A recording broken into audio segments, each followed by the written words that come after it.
আপনি আপনার সন্তানকে যত্ন নিয়ে শিশুকাল থেকেই বড় করে তুলেছেন। তার কারণ বহুদিন যাতে সে স্বাবলম্বী হয়ে সংসারের হাল ধরতে পারে, যাতে ভবিষ্যতে আপনার সংসার আরও সুখের হয়ে ওঠে।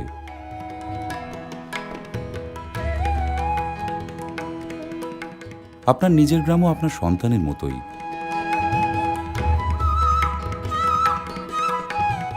ভবিষ্যতে আপনার জীবন যাতে আরও সুখের হয়ে ওঠে, সেই কারণেই আপনার গ্রামকে করে তুলতে হবে স্বাবলম্বী, যাতে একদিন সেই গ্রাম আপনাকে দিতে পারে সব রকমের সুরক্ষা এবং স্বাচ্ছন্দ্য। কিভাবে? গ্রামের রাস্তাঘাট যদি উন্নত হয়, তাহলে চলাফেরার সুবিধে হবে আপনারই। সবসময় নিরাপদ পানীয় জল পেতে এবং সেচের জল পেতে যদি অসুবিধা না হয়, তাহলে আপনারই তো সুবিধে।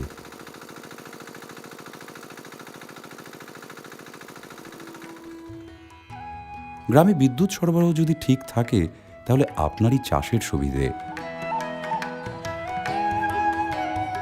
সুবিধে আপনার বাড়িতে চলাফেরার।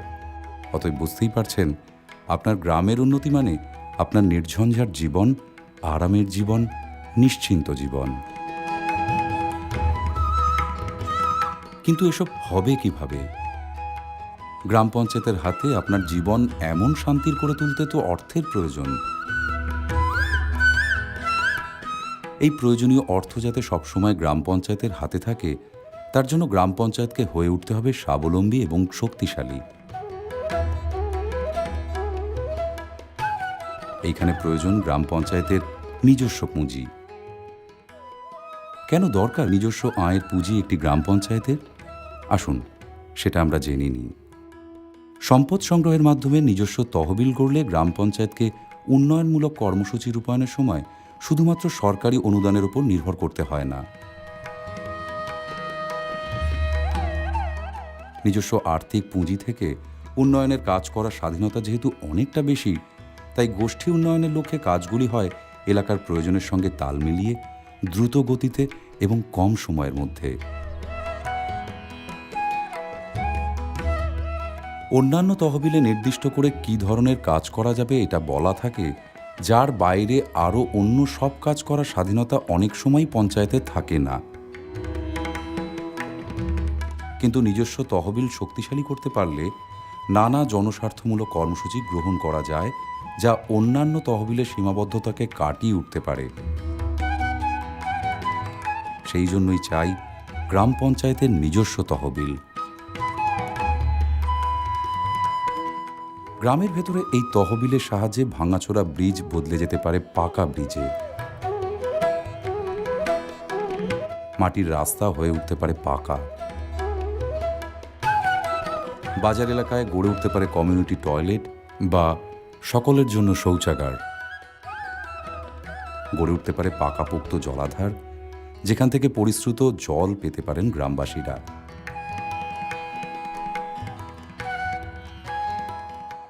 আর এই সব কিছু নতুনভাবে গড়ে উঠলে গ্রাম জীবন হয়ে উঠবে আরও সুন্দর। কিভাবে হয়ে উঠবে আপনার গ্রাম অর্থনৈতিকভাবে স্বাবলম্বী?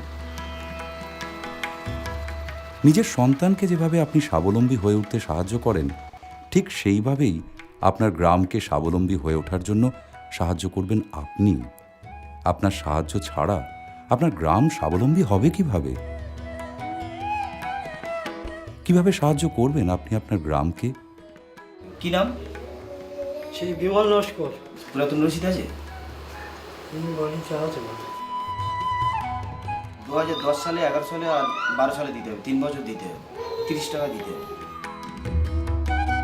সবসময় পুরাতন রসিদগুলো নিয়ে আসবে, আমাদের সঠিক তথ্যটা পাওয়া যাবে।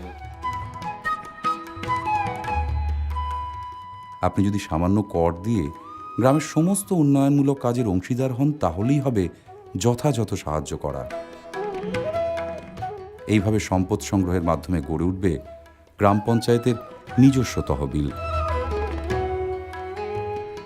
গড়ে উঠবে গ্রাম পঞ্চায়েতের এবং আপনার মধ্যে সমান অংশীদারিত্ব এবং দায়বদ্ধতার মানসিকতা। এভাবেই ধীরে ধীরে আপনার গ্রাম হয়ে উঠবে দেশের সেরা স্বাবলম্বী গ্রাম।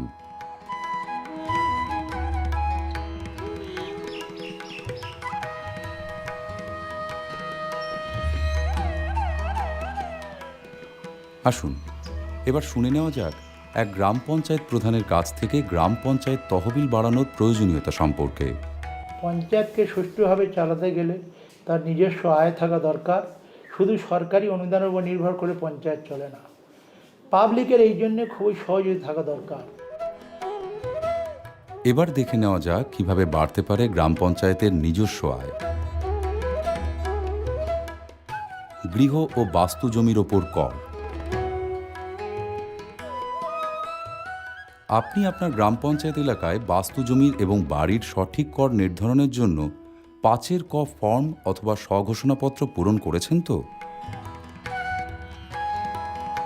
আপনার গ্রাম পঞ্চায়েত এই ৫-এর ক ফর্ম এলাকার প্রতি বাড়িতে পৌঁছে দিয়ে থাকেন। নিজের বাড়ির ও বাস্তু জমির বর্তমান আর্থিক মূল্য কত হতে পারে তা নিজেই নির্ধারণ করুন এবং সময়সীমার মধ্যে পঞ্চায়েতে ফেরত দিন। পঞ্চায়েতকে এই স্বঘোষিত মূল্যের ওপর কত কর ধার্য হবে তা নির্ধারণ করার জন্য সুযোগ দিন। জানেন কি, বিশেষত দুস্থ ও অসহায় মানুষদের ক্ষেত্রে প্রয়োজনে আপনার গ্রাম পঞ্চায়েত এই নির্ধারিত করের পরিমাণ কিছুটা কম করতে পারে। গ্রাম পঞ্চায়েতের নিজস্ব আয় এবং আর্থিক তহবিল শক্তিশালী করতে এবং সেই সঙ্গে এলাকার সার্বিক উন্নয়ন ও সমৃদ্ধির লক্ষ্যে এই ৫-এর ক ফর্ম পূরণ করে নির্দিষ্ট সময়ের মধ্যে নির্ধারিত কর অবশ্যই জমা দিন। বাড়ি তৈরির অনুমতি দেওয়ার জন্য ফি,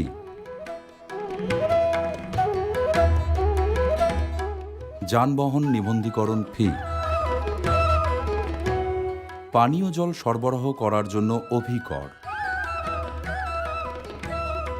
চাষের জল দেওয়ার জন্য বা মোটর চালিত নলকূপ লাগানোর ক্ষেত্রে দিতে হবে নলকূপ নিবন্ধীকরণ ফি।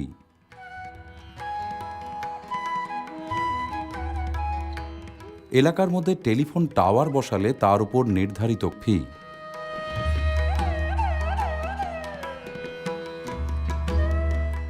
খাস পুকুর লিজ দিয়ে আয়ের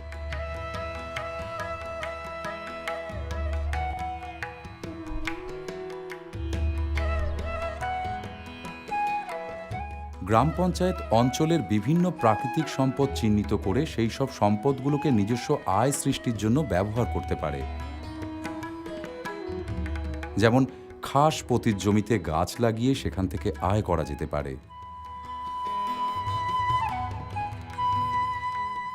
যে কোনো পঞ্চায়েত চালাতে গেলে এইটা দরকার, নাহলে পঞ্চায়েত কোনোদিন উন্নতি হবে না।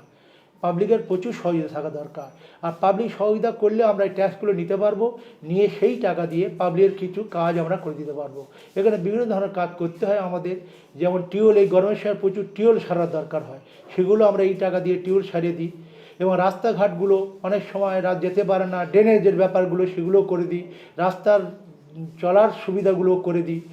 এইগুলো আরও অনেক কাজ আছে টুকটাক, আমরা এগুলো করতে হয় আমাদের এই ট্যাক্সের টাকা দিয়ে। পাবলিক যদি সহায়তা করে তাদের জন্য আমরাও কিছু করে দিতে পারব। এভাবেই আপনি এবং সকলের সহায়তায় আপনি নিজে যেমন স্বাবলম্বী হবেন, তেমনি আপনার গ্রাম পঞ্চায়েতও স্বাবলম্বিত হবেই, তেমনি শক্তিশালীও হয়ে উঠবে। এটাই সকলের আশা।